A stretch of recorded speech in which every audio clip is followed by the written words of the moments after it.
On July 2nd, 2019, one regular expression broke the internet. 4:27 minutes. Not a hack, not a cable cut, a pattern matcher. And the exact code that did it is on your screen right now. It was deployed at 1342 Universal Time, coordinated by a company most people have never heard of, a company standing in front of a huge slice of the web. Within seconds, every CPU core serving web traffic on its network, worldwide, hit 100%. Websites behind it started throwing error 502. At the worst point, traffic through the network dropped by 82%.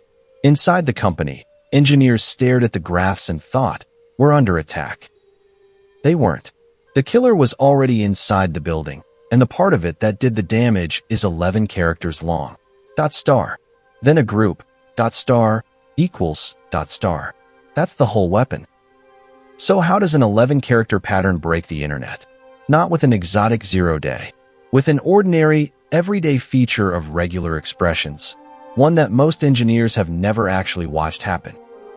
By the end of this video, you'll know exactly how a regex melts a CPU, why every test on the way to production stayed green, and how to spot the same time bomb sleeping in your own code base. And the tool that finally saved them? It had been built years earlier, for a completely different fear. We'll get there. But first, a question: who actually stands in the middle of the internet, and why? This is what normal looks like. A network operations wall, the planet, drawn in live traffic. Requests flowing through more than 180 cities, every one of them green, every one of them bored. It's a Tuesday afternoon in London. The kind of shift where the most exciting event is a coffee refill. Cloudflare hasn't had a global outage in 6 years, and nobody watching this wall expects the streak to end today. The people who run walls like this are paid to be paranoid. They drill for attacks, for fiber cuts, for entire regions going dark. But somewhere on their list of nightmares, one scenario is missing. The call coming from inside the house. In a little while, every map on this wall goes red at the same time, and the trigger won't be an attacker. It'll be one line, in their own rules file, shipped by their own pipeline. And here's the part that makes this story bigger than one bad deploy. The thing that took Cloudflare down is the exact thing that made it great. Speed. Hold that thought while I show you what this company actually does. You've used Cloudflare today, probably in the last hour. You just never see it, because Cloudflare's whole business is standing invisibly between you and the websites you visit. It's called a reverse proxy. When you open a site behind Cloudflare, your request doesn't go to that site's server. It goes to Cloudflare first. Cloudflare inspects it, and only then passes it along. Why would a website want a middleman? 3 big reasons. Caching. Cloudflare keeps copies of the site in cities near you, so pages load fast. Protection. Attack floods get absorbed at the edge, far from the origin. And filtering. That filtering layer is the star of this story. The Web Application Firewall, the WAF, a bouncer that reads every single request and asks, "Are you a normal visitor or an attack wearing a visitor's clothes?" How do you tell the difference? Patterns. An attempt at SQL injection looks a certain way. Cross-site scripting, XSS, looks a certain way. So the WAF carries a book of rules, and most of those rules are, at their heart, regular expressions. Cloudflare's team updates that rule book constantly. In the 60 days before the outage, they'd handled 476 rule change requests. That's one every 3 hours, around the clock. Why the hurry? Because attackers don't do quarterly releases. When a new vulnerability drops, proof of concept code shows up on GitHub within hours, and every unpatched server on the internet becomes a target. In May 2019, when a serious SharePoint vulnerability went public, Cloudflare used that speed to push a protection rule to its entire network as exploit attempts surged. That reflex isn't a nice-to-have. It's the product. And the machinery behind that speed has a name: Quicksilver, a distributed key-value store that replicates configuration to every Cloudflare machine in more than 180 cities in seconds. Let that number land. Most companies measure deployment in hours or days. Cloudflare pushes a WAF rule the way you flip a light switch. Click, and the entire planet is running the new rule. Now, for its normal software, Cloudflare is careful the way you'd hope. New code goes to an internal dog food city first, where the only people it can hurt are employees. Then a guinea pig slice of real traffic. Then 3 canary cities. Then the world. WAF rules skip that entire staircase. By design. On purpose. Because when an active attack is burning through the wild, a canary stage that takes hours is protection that arrives after the burglary. So hold the architecture in your head as a loaded contradiction. The most frequently changed code in the company travels the fastest path in the company, straight to every CPU core in the company, with no stops. For years, that trade worked. It protected millions of sites and stopped real attacks in real time. It just quietly assumed one thing, that no rule could ever hurt the servers themselves. So, what does it take to hurt a server with a pattern? Be honest about how you treat regular expressions. You write one, you test it against 3 strings, it matches, you ship it. It's a spell. Nobody reads spells. They either work or they don't. Here's the model you actually need. A regex is a program, and your input is what it executes on. The engine walks your string, character by character, trying to make the pattern fit. One operator does most of the damage in this story. .star. That means any character. Star means 0 or more of them. And it's greedy. It grabs as much of the string as it possibly can, first. Now, here's where it gets uncomfortable. The rule that went out that Tuesday carried this fragment at its heart. .star, then a group holding .star equals .star. Match anything, then an equals sign, then anything. Cloudflare's own postmortem strips away the packaging and reads it as .star, a star, equals .star. 2 unlimited wildcards, back to back, before the equals. Keep your eye on those 2. They're about to commit a crime. Feed that pattern a tiny string x equals x. The first .star is greedy, so it swallows all 3 characters. The second .star gets nothing. Fine. Now the engine needs an equal sign, and the string is already spent. So the engine does the only thing it can. It backs up. The first wildcard gives 1 character back. The second wildcard tries again. The equals hunt fails again, and again. Every possible split gets its turn. That's backtracking. For the 3-character string x equals x, the engine takes 23 steps to find the match. 23 steps for 3 characters. Annoying, but survivable. Watch what happens when the string grows. Put 20 x's after the equals sign, and the engine needs 555 steps. The work isn't growing with the input. It's growing roughly with the square of the input. And a pattern just 1 character longer can behave far, far worse. And now the nightmare case. A string with no equals sign at all. The engine can't say no until it has tried every way of slicing the input between those wildcards. 20 characters of plain text for 1,067 steps to conclude nothing. Let that sink in. The expensive case isn't matching an attack. It's failing to match ordinary traffic. The most innocent requests are the most expensive ones. And real web requests aren't 20 characters. They're cookies, form posts, API payloads, thousands of characters long. Long inputs made the engine grind. Inputs with no equals sign where the pattern demanded 1 sent it spiraling. This behavior has a name, catastrophic backtracking. And weaponized, it has another name, REDOS, regular expression denial of service. Attackers hunt for vulnerable patterns, then mail your server the 1 string that makes it choke. Here's the dark joke of July 2nd. Nobody attacked Cloudflare. They shipped the vulnerable pattern themselves, and the ordinary internet supplied the poison strings.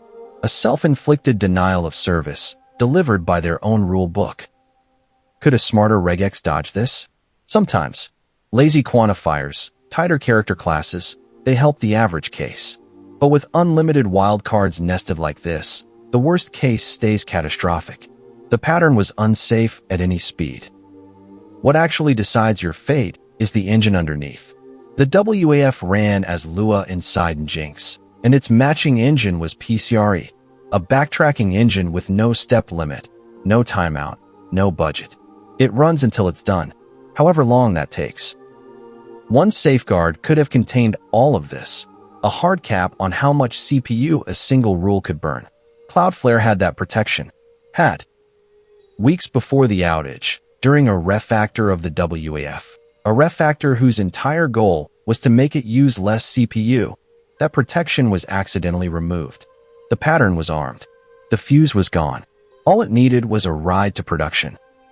Tuesday, July 2nd, 2019. 13:31 Universal Time Coordinated. An engineer on the firewall team merges a pull request, a minor update to the rules for detecting cross-site scripting. Reviewed. Approved. Routine. 13:37. The build system compiles the rule set and runs the tests. Should block requests. Blocked. Should pass requests. Passed. Green across the board. The suite checks what the rules match. Nobody ever taught it to check how long they take. 13:42. The automatic deployment fires, and Quicksilver does what Quicksilver was built to do. The new rule lands on every machine, in every city, on every continent. The whole planet, in seconds. There is no canary stage to catch it. No dog food city quietly falling over as a warning. The first environment where this regex meets real internet traffic is all of them simultaneously. For 3 minutes, the damage races ahead of the alarms. Then, 13:45, the first PagerDuty page, a synthetic test that watches the WAF from the outside, screaming. Then a flood, global traffic drop, 502 reports, city after city calling in CPU exhaustion. And the strangest part? The rule wasn't even switched on. Here's the twist that should make this sting. The new rule wasn't blocking anything. It went out in simulate mode, a rehearsal mode, where real traffic flows through the rule, but nothing ever gets stopped. Simulate mode exists for a careful reason. You run a new rule silently. You measure what it would have flagged, you tune the false positives, and only then do you arm it. It feels like a sandbox. It sounds like a sandbox. But look closer at the wording. Traffic flows through the rule. To measure a regex, you must run the regex. Simulate mode switches off the consequences for your customers. It does not switch off the cost for your CPUs. So the rehearsal ran at full price. On every request. In every city. Cookies, forms, payloads. Each one dropped into that backtracking pit we just climbed out of. And the pit doesn't care that the verdict will be thrown away. Almost at once, every CPU core handling HTTP and HTTPS traffic on Cloudflare's network, worldwide, was pinned at 100%. Not degraded. Not slow. Saturated. Here's the cruel mechanics of what visitors saw. The frontline servers were actually fine. They had CPU to spare. But the processes behind them, the ones doing the real proxying, had stopped answering. So the front line did the only thing it could. It answered for them. Error 502. Bad gateway. On banks, on shops, on APIs, on games, on a huge slice of the web, all wearing the same tombstone. At the worst moment, traffic through Cloudflare dropped by 82%. Picture a city where 4 out of 5 roads close, between one green light and the next. Inside Cloudflare, alerts reached the CTO's watch mid-meeting. He was still hurrying back to his desk when a colleague found him with the number, "We've lost 80% of our traffic. 6 years without a global outage. Over."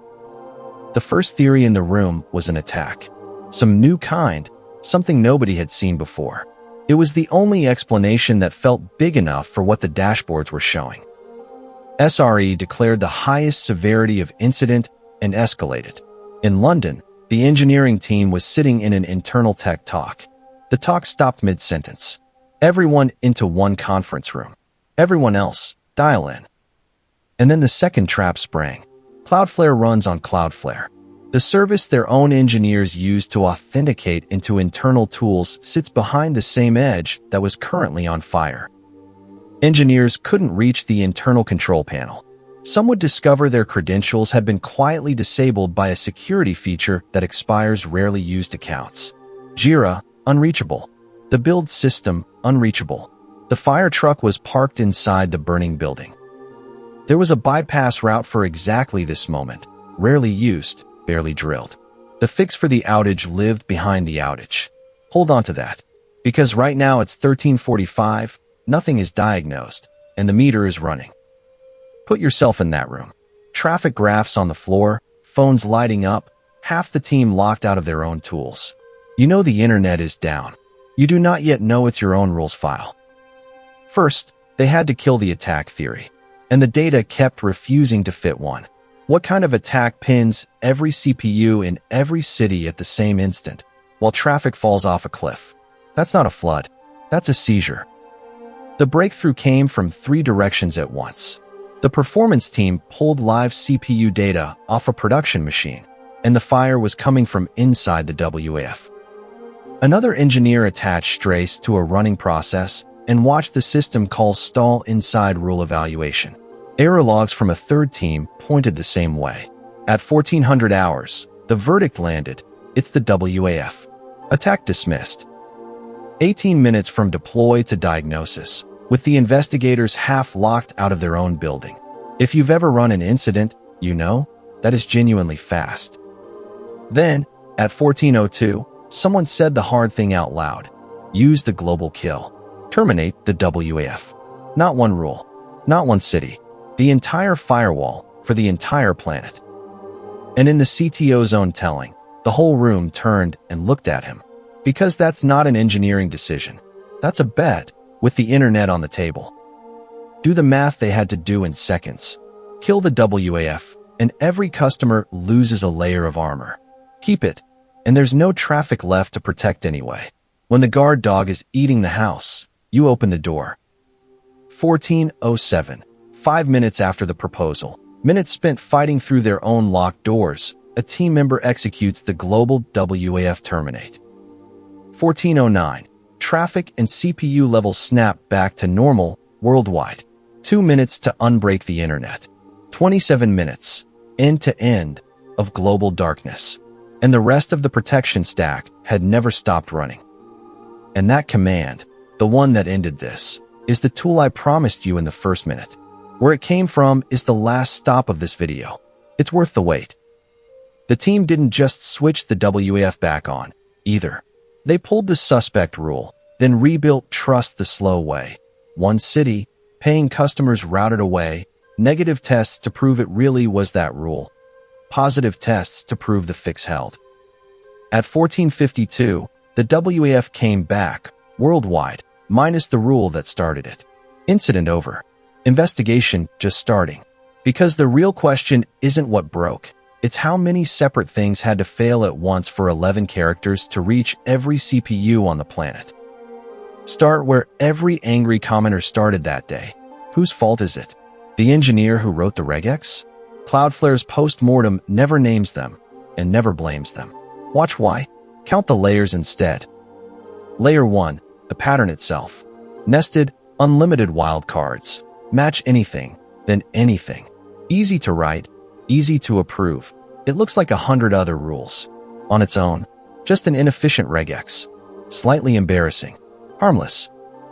Layer 2, the engine. PCRE backtracks, and it offers no complexity guarantees. No step budget, no timeout. On its own, also fine. The world runs on backtracking engines executing well-behaved patterns billions of times a day. Layer 3, the missing fuse. The protection capping how much CPU a rule could eat had been removed weeks earlier, by accident, in a refactor. A refactor meant to make the WAF use less CPU. The project built to save CPU quietly removed the guard against burning it. Layer 4, simulate mode's false comfort. Everyone's mental model said the new rule can't hurt anyone. It's not even armed. Nobody's mental model included the CPU bill for computing verdicts you plan to throw away. Layer 5, the tests. The suite verified what rules match, never how long they take. And here's the eeriest detail in the whole report. The test runs didn't even get slower. The poisonous inputs simply weren't in the test data. Layer 6, the deploy path. The staircase existed, dog food, guinea pig, canaries, and the SOP let a routine, non-emergency rule change skip every stair and go planet-wide in seconds. The emergency lane, used at commuter speed. And one more, hiding in the report. The official rollback plan required rebuilding the full WAF twice. Far too slow for a fire this fast.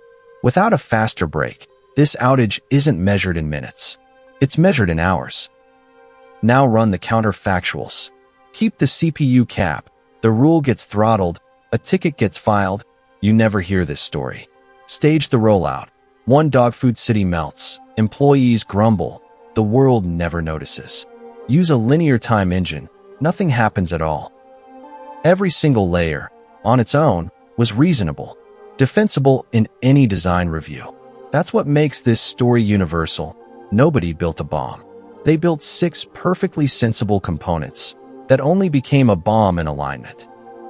That's why blaming the engineer isn't just unkind. It's incorrect. The Regex was the spark. The system was the powder.